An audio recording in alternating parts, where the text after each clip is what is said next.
നമസ്കാരം. ഞാനൊരു വീഡിയോ കാണിക്കാം. 2018 മഹാപ്രളയത്തെക്കുറിച്ച് കേരള വിഷൻ 2031 സെമിനാറിലെ ഒരു പ്രസന്റേഷനാണിത്. അത് പ്രേക്ഷകരൊന്ന് കണ്ടു നോക്കിയിട്ട് അഭിപ്രായം പറയണം. Thank you sir. ഈ പാനൽ ചർച്ചയുടെ അവസാന ഉപവിഷയമായ 2018 മഹാപ്രളയത്തിൽ നിന്നുള്ള പാഠങ്ങൾ പ്രസന്റ് ചെയ്യാൻ വേണ്ടി Kerala irrigation department retired dynamic chief engineer K George സാറിനെ ക്ഷണിച്ചുകൊള്ളുന്നു.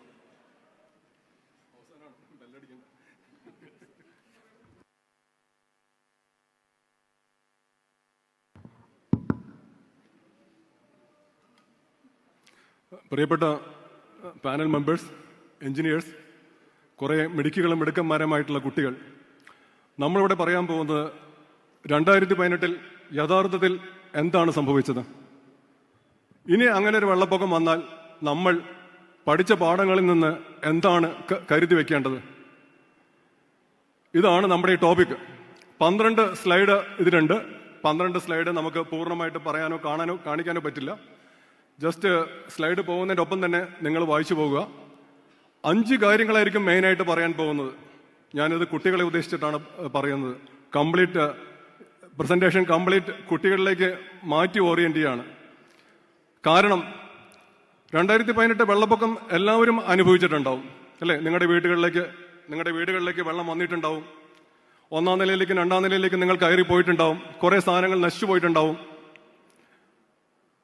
പക്ഷേ ഇനി ആ അനുഭവം ഇല്ലാതെ പോയ കുട്ടികൾ 2018 സിനിമയെങ്കിലും കണ്ടിട്ടുണ്ടാവും ഇല്ലേ? സിനിമ കാണാത്ത ആരും ഉണ്ടാവില്ല. നല്ല സിനിമയാണ് 2018. പക്ഷേ ഒരു കാര്യത്തിലൊഴികെ അതിൽ കാണിച്ചിട്ടില്ല ഫ്ലഡ് മാനേജ്മെന്റ്.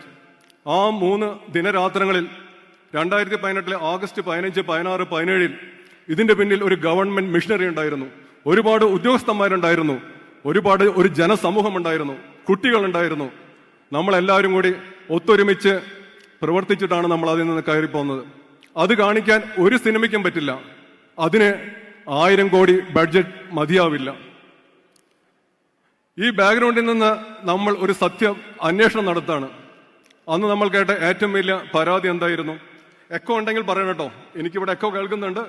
കേൾക്കുന്നില്ലെങ്കിൽ പറയണം, കൈപൊക്കി കാണിച്ചാൽ മതി. നമ്മൾ കേട്ട പരാതി അണക്കെട്ടുകൾ തുറന്നു വിട്ടിട്ടാണ് വെള്ളപ്പൊക്കം ഉണ്ടായതെന്നാണ്. യഥാർത്ഥത്തിൽ അതല്ല സത്യം. നമ്മൾ ഏത് കാര്യങ്ങൾ ഉണ്ടാവുമ്പോഴും ദൈവത്തിന്റെ നാട് വിവാദങ്ങളുടെ നാടായി മാറും, പിന്നീട് മറന്നുപോകും. യഥാർത്ഥത്തിൽ എന്താണ് സംഭവിച്ചത്? 1924 ഇതേ ഒരവസ്ഥ നമ്മുടെ നാട്ടിലുണ്ടായിട്ടുണ്ട്. ഞാനിവിടെ പറയാൻ പോകുന്നത് കേരളത്തെക്കുറിച്ചും നിങ്ങളുടെ നാടിനെ കുറിച്ചുമാണ്. നിങ്ങളുടെ പെരിയാറിനെ കുറിച്ചാണ് പറയാൻ പോകുന്നത്. കേരളത്തിന്റെ ശരാശരി മഴ എന്ന് പറയുന്നത് ഒരു വർഷം 3000 മില്ലിമീറ്ററാണ്.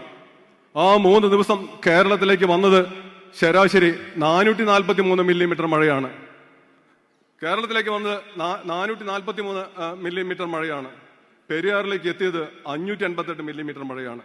നമ്മൾ വെള്ളത്തിന്റെ കണക്കിൽ പറയുകയാണെങ്കിൽ ഒരു വർഷം ഏകദേശം 72,000 മുതൽ 76,000 ദശലക്ഷം ഘനമീറ്റർ വെള്ളമാണ് ഒരു വർഷം കേരളത്തിലേക്ക് എത്തുക.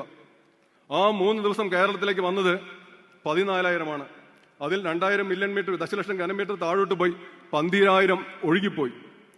ഈ 12,000 ശേഖരിക്കാൻ നമുക്കുള്ളത് KICBയുടെയും ഇറിഗേഷന്റെയും ഡാമുകൾ നോക്കുകയാണെങ്കിൽ സ്റ്റോറേജ് കപ്പാസിറ്റി 6,000. ഈ 6,000 മില്ലിമീറ്റർ ക്യൂബിൽ വളരെ ചാനലുകളൊക്കെ കാണാം. നമ്മൾ ഡീസിൽറ്റി ചെയ്യണം. ചെറിയ രീതിയിൽ അത് ഗുണം ചെയ്യും. നേരത്തെ തന്നെ എംപ്റ്റി ചെയ്ത് വെക്കണം. ജൂലൈയിൽ തന്നെ എല്ലാ ഡാമുകളും നമ്മൾ തുറന്നു വെച്ചിരുന്നു. എല്ലാ ഷട്ടറുകളും നമ്മൾ തുറന്നു വെച്ചിരുന്നു. സ്പിൽവേ, നിങ്ങൾ ഡാം കാണുമ്പോൾ നിങ്ങൾക്കറിയാം, മേലെയാണ് സ്പിൽവേ. ആ 4 മീറ്ററിലോ 5 മീറ്ററിലൂടെ നമുക്ക് വെള്ളം തള്ളിവിടാൻ പറ്റൂ.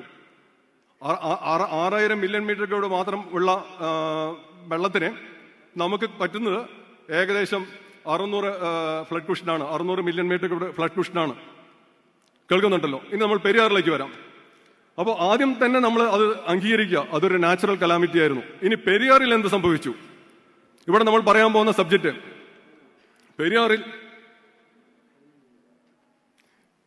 ഇത് CWC പബ്ലിഷ് ചെയ്ത കണക്കുകളാണ്. നിങ്ങൾക്ക് കാണാം 588 മില്ലിമീറ്റർ ആണ് പെരിയാറിൽ വന്ന ആ 3 ദിവസം കൊണ്ട് വന്ന വെള്ളം. ഈ ഒരു സ്ലൈഡ് മാത്രമേ നമ്മൾ കൃത്യമായി കാണിച്ചിട്ടുള്ളൂ. ബാക്കിയെല്ലാം നമ്മൾ എഴുതി പോയിട്ടുള്ളൂ. ഈ സ്ലൈഡ് നിങ്ങൾ ശ്രദ്ധിക്കണം. നിങ്ങളുടെ നാടിനെ കുറിച്ചാണ് പറയാൻ പോകുന്നത്. പെരിയാർ ബേസിനെ കുറിച്ചാണ് പറയാൻ പോകുന്നത്. പെരിയാറിൽ അന്ന് പറഞ്ഞിരുന്നല്ലോ ഡാമുകൾ തുറന്നു വിട്ടിട്ടാണെന്ന്. ഇൻഡർസ്റ്റേറ്റ് ആയിട്ടുള്ള മുല്ലപ്പെരിയാർ ഡാം മേലെയുണ്ട്. അതിനുശേഷം ഇടുക്കി ഡാമുണ്ട്, ഇപ്പുറത്ത് ഇടമലയാർ ഡാമുണ്ട്. ഇതെല്ലാം വന്നു ചേരുന്ന ഇറിഗേഷൻ ഡിപ്പാർട്ട്മെന്റിന്റെ ഒരു സ്ട്രക്ചർ ഉണ്ട്, ഭൂതത്തങ്കട്ട് ബാരേജ്. നിങ്ങൾ നോക്കൂ, അതിൽ ഡാമുകളിൽ നിന്ന് നേരത്തെ ഞാൻ പറഞ്ഞ കണക്ക് 12,000 മില്യൺ മീറ്റർ ക്യൂബിഡിൽ പെരിയാറിൽ തന്നെ 2,000 ഉണ്ട്. ബാക്കി 10,000 കേരളത്തിന്റെ 38,863 സ്ക്വയർ കിലോമീറ്ററിൽ പെരിയാർ കഴിഞ്ഞതിന് ശേഷമുള്ളൂ. പെരിയാറിൽ വന്നിരിക്കുന്നത് 1925, ഏകദേശം 2,000 ആ 2,000ന്റെ പകുതിയും വന്നിരിക്കുന്നത് ഡാമുകളിൽ നിന്നല്ല. ഡാമുകളിൽ എത്തിച്ചേർന്ന വെള്ളമല്ല, ഡാമുകളും ഒന്നും ഇല്ലാതെ മേലെ എഴുതി വെച്ചിട്ടുണ്ട്. ഏകദേശം 1000 വന്നത് ഫ്രീ പെരിയാറാണ്. മാപ്പ് കാണാൻ കുറച്ച് ബുദ്ധിമുട്ടായിരിക്കും. അവിടെയാണ് നമ്മൾ കുട്ടികളോട് ആദ്യം പറയുന്നത്, എളുപ്പവഴികളില്ല, ജീവിതത്തിൽ എളുപ്പവഴികളില്ല. ചാനലുകളിൽ പറ്റിക്കാൻ വേണ്ടി ആളുകൾ വരും, ചർച്ചകളുണ്ടാവും, മീഡിയാസ് ഉണ്ടാവും. സത്യം അന്വേഷിച്ചു പോകുമ്പോൾ പാഠം നമ്പർ 1 കൃത്യമായി കൂടുതൽ ഡാമുകൾ നമ്മൾ പണിത് വെക്കണം. കൂടുതൽ ഡാമുകൾ പണിത് വെച്ച് കഴിഞ്ഞാൽ ആ ഡാമുകൾക്ക് ഈ അധിക വെള്ളം ഉൾക്കൊള്ളാനാവും. താഴെ മഴവെള്ളത്തിന്റെ കാഠിന്യം കുറയുമ്പോൾ, ഇനന്റേഷൻ കുറയുമ്പോൾ നമുക്ക് മോഡറേറ്റ് ചെയ്ത് റിലീസ് ചെയ്യാനാവും. ഇതാണ് ഒന്നാമത്തെ പാഠം. രണ്ടാമത്തെ പാഠം, നിങ്ങൾ താഴെയുള്ള ഗ്രാഫിലേക്ക് നോക്കുക. അത് പോസ്റ്റ്മോർട്ടമാണ്. ഇവന്റ് കഴിഞ്ഞതിന് ശേഷം എന്ത് സംഭവിച്ചു എന്നുള്ള പോസ്റ്റ്മോർട്ടമാണ്. ഈ ഡാറ്റ അവൈലബിൾ ആയിരുന്നില്ല. 15-ാം തീയതി തുടങ്ങി, നിങ്ങൾക്ക് കാണാം. 15-ാം തീയതി വെള്ളം കയറി പോകുന്നു. പെരിയാറിൽ വെള്ളത്തിന്റെ ഒഴുക്ക് കൂടി പോകുന്നു, വെള്ളത്തിന്റെ കണക്ക് കൂടി പോകുന്നു. സത്യസന്ധമായി പറയുകയാണെങ്കിൽ 16-ാം തീയതി ഹോണറബിൾ CM സാറാണ് ഡിസാസ്റ്റർ മാനേജ്മെന്റ് ഡീൽ ചെയ്യുന്നത്. WRD ചെയ്തിരുന്ന മിനിസ്റ്ററും ശേഖർ കുര്യാക്കോസൊക്കെ വലിയ സേവനമാണ് അന്ന് ചെയ്തത്. അന്ന് ഞങ്ങൾ ആലോചിച്ചിരുന്നു, വേണ്ടി വന്നാൽ ആർമിയുടെയും NDRFന്റെ ഒക്കെ സഹായം തേടി ഭൂതത്തങ്കട്ട് ബാരേജിന്റെ കുറച്ച് ഷട്ടറുകൾ മുറിച്ചു മാറ്റണം. അതിന് തരാവുന്ന വെള്ളം അത് വാട്ടർവേ ഉണ്ടാക്കി കടത്തിവിടണം. ഭാഗ്യവശാൽ 16-ാം തീയതി രാത്രി ദൈവം കനിഞ്ഞു. ഒരു ദിവസം കൂടി വെള്ളം നീണ്ടു നിന്നിരുന്നെങ്കിൽ വലിയ ദുരന്തം ഉണ്ടാവുമായിരുന്നു. നമ്മൾ കുട്ടികൾ പഠിക്കേണ്ടത് എന്താണെങ്കിൽ നോക്കൂ, ആ 16-ാം തീയതിയിലത്തെ ഗ്രാഫ് നോക്കൂ. ഇത് പോസ്റ്റ്മോർട്ടമാണ്. 16-ാം തീയതി രാത്രി വെറും 7,000. I was leading the show. ഞാനായിരുന്നു ആ ദൈവം അനുഗ്രഹിച്ച് അന്ന് മാനേജ് ചെയ്തിരുന്നത്. അന്ന് ഭൂതത്തങ്കട്ട് ബാരേജിന്റെ കപ്പാസിറ്റി എന്ന് പറയുന്നത് 7,089. ഒന്നും ചെയ്യാനില്ല. രാത്രി കടന്ന് പകല് വെളുത്തിട്ട് വേണം ആർമിയൊക്കെ വന്ന് ഷട്ടർ കട്ട് ചെയ്യണമെങ്കിൽ. അവിടെയാണ് ദൈവത്തിന്റെ കയ്യൊപ്പ്. രാത്രി വെള്ളത്തിന്റെ ഒഴുക്ക് കുറഞ്ഞു വന്നു. ആ സമയത്ത് ഇടുക്കിയിൽ നിന്നും ഇടമലയാറിൽ നിന്നും വിട്ടിരുന്ന വെള്ളം 1,500 + 1,400, 2,900. കടത്തിവിട്ടത് 7,500-ലും മേലെ. അത് കടന്നു പോയതുകൊണ്ട് ഇല്ലെങ്കിൽ ബാങ്ക്സ് അടിച്ചു പോകുമായിരുന്നു, വലിയ ദുരന്തങ്ങൾ ഉണ്ടാവുമായിരുന്നു. നമ്മൾ മുല്ലപ്പെരിയാറിനെ കുറിച്ച് വാനോളം സംസാരിക്കുന്നു. അങ്ങനെയൊന്നുമല്ല. പ്രിപ്പറേഷൻ എന്ന് പറഞ്ഞു കഴിഞ്ഞാൽ കൂടുതൽ ഡാമുകൾ ഉണ്ടാവണം. രണ്ടാമത്തെ പോയിന്റ് ഇതാണ്. പോസ്റ്റ്മോർട്ടത്തിന് വേണ്ടിയിട്ടുള്ള റിപ്പോർട്ടുകളല്ല വേണ്ടത്. ഇത് നമുക്ക് കണ്ടുപിടിക്കാൻ പറ്റും, നമുക്ക് മുൻകൂട്ടി ഫോർകാസ്റ്റ് ചെയ്യാൻ പറ്റും, നമുക്ക് മോഡലുകൾ ഉണ്ടാക്കി വെക്കാൻ പറ്റും. എത്ര IMDയുടെ ബുള്ളറ്റിൻ വരും, ഇമ്മീഡിയറ്റ് ആയിട്ട് സ്കൂളുകൾക്ക് അവധി കൊടുക്കും. നിങ്ങളുടെ പ്രായത്തിൽ ഞങ്ങളും വളരെ ഹാപ്പിയാണ്.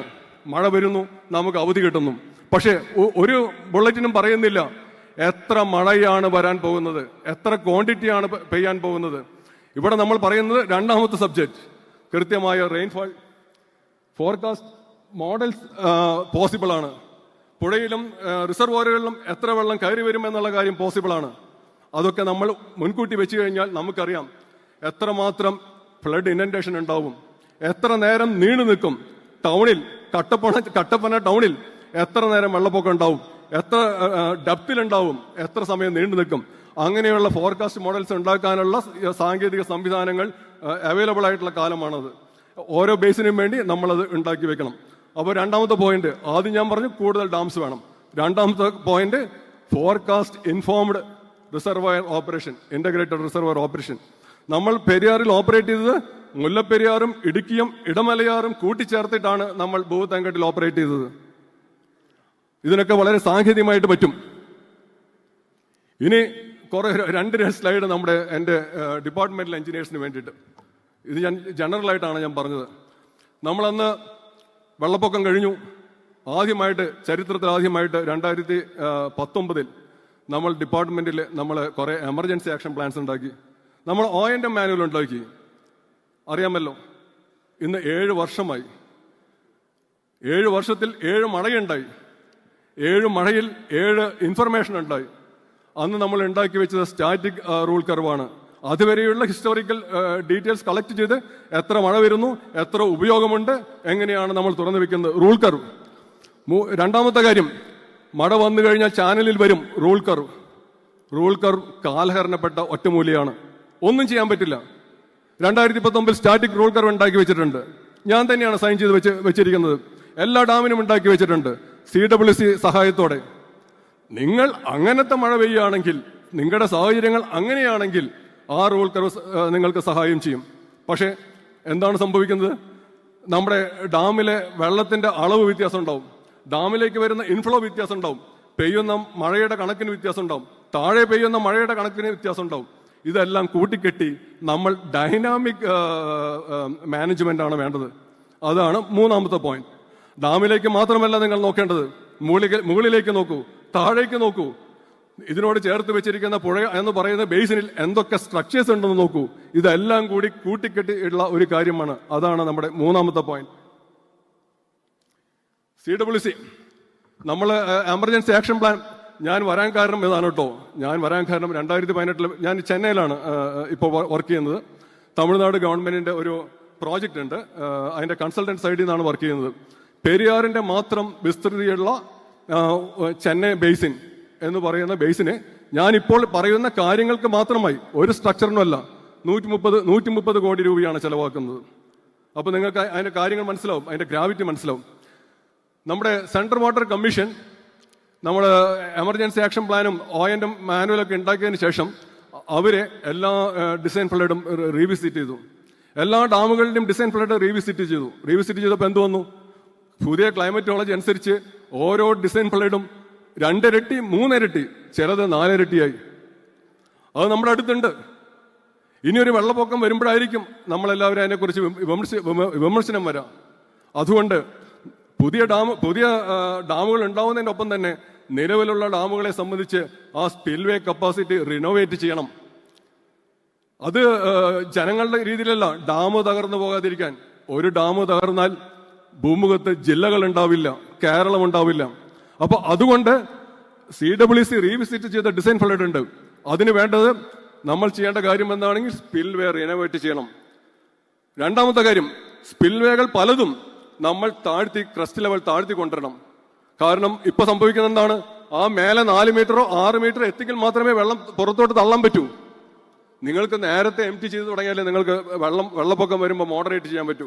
ഇത് എഞ്ചിനീയേഴ്സിന് വേണ്ടി ഈ 2 കാര്യങ്ങൾ ശ്രദ്ധിക്കുക. CWCയുടെ ഡിസൈൻ പ്ലേഡ് റീവിസിറ്റ് ചെയ്തത് നമ്മുടെ റെക്കോർഡായിട്ട് നമ്മുടെ ഡിപ്പാർട്ട്മെന്റിലുണ്ട്. എമർജൻസി ആക്ഷൻ പ്ലാനും ONM മാനുവലും 2019 ഉണ്ടാക്കി വെച്ചത് ഓരോ വർഷവും നമ്മളത് പുതുക്കിക്കൊണ്ടിരിക്കണം. നമ്മൾ അവസാനത്തെ ഒരു 3-4 സ്ലൈഡിലേക്ക് പോവാണ്. ഞാൻ പറഞ്ഞു FIRO, integrated reservoir operation forecast based. ഈ ഒരു കാര്യം, ഈ ഒരു സ്ലൈഡ് മാത്രം ഞാൻ എഞ്ചിനീയേഴ്സിന് വേണ്ടി പറയുന്നു. ഞാൻ പറഞ്ഞ പോലെ കാര്യങ്ങൾ അത്ര സിമ്പിൾ അല്ല. സിമ്പിൾ ആണെങ്കിൽ എല്ലാവരും എന്നെ ചെയ്യുമായിരുന്നു. ഇവിടെയാണ് ഞാൻ IMD ഫോർകാസ്റ്റിന്റെ ഒരു ബുദ്ധിമുട്ട് പറഞ്ഞത്. IMD സയന്റിഫിക് ആയിട്ട് ചെയ്യുന്ന ഫോർകാസ്റ്റ് ഉണ്ട്, പക്ഷെ ജനങ്ങളിലേക്ക് എത്തുന്നത് അതല്ല. ജനങ്ങളിലേക്ക് എത്തുന്നത് മഞ്ഞ, ഓറഞ്ച് ഒക്കെ ആയിട്ട് വരും. അതിൽ എക്സ്ട്രീം റെയിൻഫോൾ എന്ന് പറഞ്ഞാൽ 20 സെന്റിമീറ്ററിന് മേലെയുള്ള എന്തും എക്സ്ട്രീം റെയിൻഫോൾ ആണ്. പക്ഷെ നമുക്കറിയേണ്ടത് അത് 21 ആണോ അതോ 100 ആണോ? അതാണ് നമുക്കറിയേണ്ടത്. അല്ലാതെ ജനറലായിട്ട് 20 സെന്റിമീറ്റർ എന്ന് പറഞ്ഞ് നമ്മൾ സ്കൂളുകൾ അടച്ചിടാം, അതിൻ്റെ ഒന്നും ആവശ്യമില്ല. നമുക്കറിയണം അത് 50 ആണോ 100 ആണോ. അതിനുള്ള മോഡൽസ് അവൈലബിൾ ആണ്. അവിടെ എഴുതി വെച്ചിരിക്കുന്നതൊക്കെ യൂറോപ്യൻ മോഡലുണ്ട്, അമേരിക്കൻ മോഡലുണ്ട്, IMD ഉണ്ടാക്കിയ മോഡലുകളുണ്ട്, ബ്രിട്ടന്റെ മോഡലുകളുണ്ട്. ഈ മോഡലുകളൊക്കെ അനുസരിച്ച് സാറ്റലൈറ്റ് ഇമേജറീസ് ഒക്കെ വെച്ച് നമുക്ക് പ്രെഡിക്റ്റ് ചെയ്യാൻ പറ്റും നമ്മുടെ നാട്ടിൽ എത്ര മഴ പെയ്യും. 3 ദിവസം കൊണ്ട് മുമ്പ് നമുക്ക് ഏകദേശം ആക്യുറേറ്റ് ആയിട്ട് പ്രെഡിക്റ്റ് ചെയ്യാൻ പറ്റും. നമുക്ക് പ്രതീക്ഷിക്കാൻ പറ്റും എത്ര ഇനൻഡേഷൻ ഉണ്ടാവുമെന്നുള്ളത്. ഇതിന്റെ ഒരു ബുദ്ധിമുട്ട് എന്താണെങ്കിൽ നമ്മൾ സാറ്റലൈറ്റ് ഇമേജറീസ് വെച്ചിട്ടാണ് ചെയ്യുന്നത്. യഥാർത്ഥത്തിൽ നമ്മൾ കാണുന്ന നമ്മുടെ ഭൂപ്രതലം, അതിലുള്ള പുഴകൾ, അതിലുള്ള മലകൾ, അതിലേക്ക് വരുന്ന അരുവികൾ, അതിലുള്ള ഓരോ സ്ട്രക്ചേഴ്സും നമുക്ക് ക്രിയാത്മകമായി ഉണ്ടാക്കാൻ പറ്റും. ഡിജിറ്റൽ എലിവേഷൻ മോഡൽ എന്ന് പറയും. അവിടെ നമ്മൾ ഫർദർ മോഡലുകളൊക്കെ ഉണ്ടാക്കിയിട്ട് ഞാൻ നേരത്തെ പറഞ്ഞ പോലെ ഇൻഫ്ലോ എത്ര വരും, ലേക്കിലൊക്കെ എത്ര വെള്ളം കൂടും എന്നുള്ള കാര്യങ്ങൾ നമുക്ക് കണ്ടുപിടിക്കാൻ പറ്റും. ഇതിന് നമ്മൾ റിസർവർ ഓപ്പറേഷൻ ഗൈഡൻസ് സിസ്റ്റം എന്ന് പറഞ്ഞ് നമ്മൾ കാലഹരണപ്പെട്ട വാർണിംഗ് സിസ്റ്റം 3 ലെവൽസ് അല്ലെങ്കിൽ റൂൾ കർവ് ഇതൊക്കെ ഒഴിവാക്കിയിട്ട് നമ്മൾ ഡൈനാമിക്കലി മാനേജ്ഡ് സിസ്റ്റത്തിലേക്ക് മാറണം. ഇത് കേൾക്കാൻ വളരെ സുഖമുള്ള കാര്യമാണ്. ഇതുവരെ ഞാൻ പറഞ്ഞ കാര്യങ്ങളൊക്കെ വളരെ അക്കാദമിക് ആയിട്ടുള്ള കാര്യങ്ങളാണ്, കേൾക്കാൻ വളരെ സുഖമുള്ള കാര്യങ്ങളാണ്. പക്ഷേ ഇതുകൊണ്ട് മാത്രം അറിയില്ല. ഞാൻ പറഞ്ഞതെല്ലാം സത്യമാണോ എന്ന് നിങ്ങൾ എങ്ങനെ അറിയും? ഞാനിവിടെ നിന്ന് പറഞ്ഞു പോകുന്നത് ഇതെല്ലാം സത്യമാണോ എന്ന് നിങ്ങൾ എങ്ങനെ അറിയും? അതിനുവേണ്ടി നമുക്ക് വേണ്ടത് കൃത്യമായ real time data acquisition system വേണം. ബേസിനിലെ ആവശ്യത്തിന് മഴ മാപിനികൾ വേണം, ആവശ്യത്തിന് വാട്ടർ ലെവൽ റെക്കോർഡേഴ്സ് വേണം. അതാണ് അതിന് 3ാമത്തെ സ്റ്റെപ്പ്. അപ്പോൾ നമ്മൾ എന്ത് ചെയ്യും? നമ്മൾ 3 ദിവസം മുമ്പ് ഫോർകാസ്റ്റ് ചെയ്തിട്ടുണ്ട്. ഓരോ 6 മണിക്കൂറിലും നമ്മളത് അപ്ഡേറ്റ് ചെയ്യുന്നുണ്ട്. നമുക്ക് ഫീൽഡിൽ നിന്ന് നമുക്ക് ഡാറ്റ വന്നുകൊണ്ടിരിക്കുന്നുണ്ട്. നമ്മൾ പറയുന്ന കാര്യങ്ങൾ ഒരുമിച്ച് പോകുന്നുണ്ടോ? അപ്പോൾ യഥാർത്ഥത്തിൽ ഫ്ലഡ് മാനേജ്മെന്റ് എന്ന് പറഞ്ഞു കഴിഞ്ഞാൽ നേരത്തെ പറഞ്ഞ ഫോർകാസ്റ്റ് പ്ലസ് ഈ ഫീൽഡിൽ നിന്ന് വരുന്ന ഡാറ്റയാണ്. അവസാനത്തെ ലാസ്റ്റ് 2 സ്ലൈഡാണ്. ഇവിടെ ഞാൻ ആദ്യം പറഞ്ഞ കാര്യത്തിലേക്ക് പോവാണ്. നമ്മൾ ചേർത്ത് നിന്നത് നമുക്കറിയാലോ, നമ്മുടെ ഫിഷർമാൻ അവരൊക്കെ എത്ര നന്നായിട്ടാണ് സഹായിച്ചത്. ജനങ്ങളെ രക്ഷപ്പെടുത്തിയതൊക്കെ ഇവിടുത്തെ മത്സ്യ തൊഴിലാളികൾ തന്നെയാണ്. ഇതിൽ ഒരു ഭൂപ്രദേശം മുഴുവൻ വെള്ളപ്പൊക്കത്തിന് അടിയിലായി പോകുമ്പോൾ ഒറ്റയ്ക്കൊന്നും ചെയ്യാൻ പറ്റില്ല. നിങ്ങൾ എത്ര യോജിച്ചിരിക്കുന്നോ അപ്പോൾ മാത്രമേ ചെയ്യാൻ പറ്റൂ. അതിനെ ഡയറക്റ്റ് ചെയ്യാൻ ഒരു ഇൻസ്റ്റിറ്റ്യൂഷണൽ മെക്കാനിസം വേണം. ഇന്നിപ്പോൾ നല്ല രീതിയിൽ നമ്മുടെ Kerala state disaster management authority ഉണ്ട്. അവരെ സംബന്ധിച്ച് ഓരോ ഡിസ്ട്രിക്ട് ലെവലുകളിലും ഡിസ്ട്രിക്ട് ലെവൽ അതോറിറ്റീസ് ഉണ്ട്. വലിയ വലിയ റിവർ ബേസിന് അതിൻ്റെതായ രീതിയിലുള്ള ഫ്ലഡ് മോണിറ്ററിംഗ് സെന്റേഴ്സ് വേണം. ഇതെല്ലാം ഇന്റഗ്രേറ്റ് ചെയ്ത് മേലിൽ നിന്ന് താഴോട്ട് പാസ് ചെയ്യുന്ന ഇൻഫർമേഷൻ അവർ ഫീൽഡിൽ ഇംപ്ലിമെന്റ് ചെയ്തിട്ടുണ്ടെങ്കിൽ അത് തിരിച്ച് അവരെ അറിയിച്ച് ആ പ്രോസസ്സും ഒരുമിച്ച് തന്നെ പോകണം. ഇതാണ് അവസാനത്തെ സ്ലൈഡ്. 10 മിനിറ്റ് കഴിഞ്ഞു പോയോ കോശി? 10 മിനിറ്റ് കഴിഞ്ഞു പോയോ? ഓക്കെ, ഇതാണ് അവസാനത്തെ സ്ലൈഡ്. ഈ പറഞ്ഞു വെച്ച കാര്യങ്ങളൊക്കെ അതിൽ എഴുതി വെച്ചിട്ടുണ്ട്. നമ്മൾ പറയുന്നത് വെള്ളം നമുക്ക് ഒഴിവാക്കാൻ പറ്റില്ല. വെള്ളം വന്നുകൊണ്ടേയിരിക്കും. എത്ര വെള്ളം നമ്മൾ കണ്ടിട്ടുണ്ട്, എത്ര കഥകളിൽ നമ്മൾ വായിച്ചിട്ടുണ്ട്, എത്ര സിനിമകളിൽ നമ്മൾ കണ്ടിട്ടുണ്ട്. വെള്ളം കേരളത്തിൽ മാത്രമല്ല ഇന്ത്യയിലും ഭൂമിയുടെ എല്ലാ പ്രദേശങ്ങളിലും വന്നുകൊണ്ടിരിക്കുന്നുണ്ട്. ആകെയുള്ളൊരു വഴി നെതർലാൻഡ്സിൽ പറയുന്ന ഒരു കോൺസെപ്റ്റ് ഉണ്ടല്ലോ, റൂം ഫോർ റിവർ. അത് ഒരുപാട് പരിഹസിക്കപ്പെട്ടു. നമ്മുടെ ഈവൻ മാധ്യമങ്ങളിലൊക്കെ കാണാം. കേരളത്തിന്റെ ജോഗ്രഫി അനുസരിച്ച് റൂം ഫോർ റിവർ എന്ന് പറയുന്നത് നമുക്ക് ഡൈവേർട്ട് ചെയ്ത് വേറെ സ്ഥലത്തേക്കൊന്നും കൊണ്ടുപോകാൻ പറ്റില്ല. നമ്മൾ റിവർ ബേസിനിൽ തന്നെ ആവശ്യമുള്ള റൂം ഉണ്ടാക്കി വെക്കണം. നമ്മുടെ വീട്ടിൽ വിരുന്നുമുറി പോലെ വരുന്ന വെള്ളത്തിന് കയറി കിടക്കാൻ എപ്പോഴാണോ ഇറങ്ങിപ്പോകേണ്ടത്, ഇറക്കി വിടേണ്ടത്, അതുവരെയുള്ള ഡാമുകൾ ഉണ്ടാവണം. അപ്പോൾ അവസാനത്തെ വരി, ആ വരിയാണ് ഇതിന്റെ essence. We should know how to live with water. വെള്ളത്തിനൊപ്പം ജീവിക്കാൻ നമുക്കറിയണം. ഇനി അത് സംഭവിച്ചുകൊണ്ടേയിരിക്കും. അതൊരു പ്രകൃതി നിയമമാണ്. നമ്മളിപ്പോൾ 2018 വെള്ളപ്പൊക്കമുണ്ടായി. അതിന്റെ ഫ്രീക്വൻസി വരും, കൂടുതൽ വരും. അപ്പോൾ നമ്മൾ വെള്ളത്തിനൊപ്പം ജീവിക്കാൻ പഠിക്കും. എല്ലാവർക്കും ഒരിക്കൽ കൂടി നന്ദി. പ്രത്യേകിച്ച് എൻ്റെ ഡിപ്പാർട്ട്മെന്റ് വളരെ സ്നേഹം. ഈ ഒരു അവസരത്തിൽ എന്നെ ഓർത്തതിന്, എനിക്കിവിടെ ഒരു അവസരം തന്നതിന് ഞാൻ എൻ്റെ ഡിപ്പാർട്ട്മെന്റിന് എൻ്റെ സ്നേഹവും നന്ദി അറിയിക്കുന്നു. അണക്കെട്ടുകൾ തുറന്നു വിട്ട് മഹാപ്രളയം ഉണ്ടാക്കി എന്ന് പറയുന്നവർ, അണക്കെട്ടുകൾ ഇല്ലാതിരുന്ന 1924 പിന്നെ 961 ഉണ്ടായ വെള്ളപ്പൊക്കത്തിന്റെ യഥാർത്ഥ കാരണങ്ങൾ ജനങ്ങളോട് പറയുന്നില്ല. 2018 ഒരു അണക്കെട്ട് പോലും ഇല്ലാത്ത ചാലിയാറും കടലുണ്ടിപ്പുഴയുമൊക്കെ മഹാപ്രളയത്തിൽ കരകവിഞ്ഞൊഴുകി. അവിടെ നാശം വിതച്ചത് എന്തുകൊണ്ടാണെന്നും അവർ വ്യക്തമാക്കുന്നില്ല. അണക്കെട്ടുകളിൽ ജലനിരപ്പ് വളരെ കുറവായിരുന്നിട്ടും നമ്മൾ 2019 പ്രളയ ദുരിതങ്ങൾ അനുഭവിച്ചു വന്ന സത്യവും അവഗണിക്കപ്പെടുന്നു. അണക്കെട്ടുകൾ തുറന്നുവിട്ട് പ്രളയം ഉണ്ടാക്കിയെന്ന ആരോപണം ഉന്നത നീതിപീഠമായ കേരള ഹൈക്കോടതിയും അംഗീകരിച്ചില്ല. അപ്പോൾ ഈ തെരഞ്ഞെടുപ്പ് കാലത്ത് ഉയർത്തിക്കൊണ്ടുവന്ന പ്രളയ വിവാദം ആടിനെ പട്ടിയാക്കുന്ന നുണക്കഥയായി മാറി. ഇത്തരം കഥകളും തിരക്കഥകളും ഒന്നും വിലപ്പോകില്ല. ജനം അർഹിക്കുന്ന അവഗണനയോടെ പുച്ഛിച്ചു തള്ളും.